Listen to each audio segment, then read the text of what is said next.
A day in my life here in New Zealand na nagtrabaho for 5 days sa Muscle Company as a full-time job and a part-time job sa isang hospitality diri sa New Zealand. Need na ko nga mutabang sa akong bana sa tanang gastusin diri sa balay kay dili inani kasayon ang life dinhi sa New Zealand. Need ko nga maghago apan worth it ang tanan.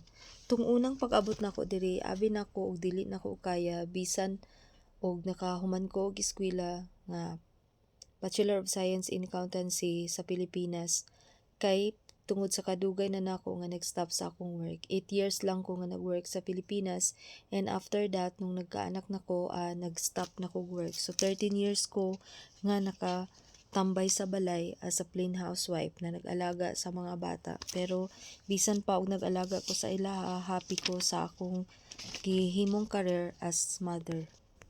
Bisan sa kalisod nga among naagian, recover gihapon mi sa tabang ni Lord na nakaabot mi diri sa New Zealand og nag-start mi sa among new life dinhi together sa among mga anak.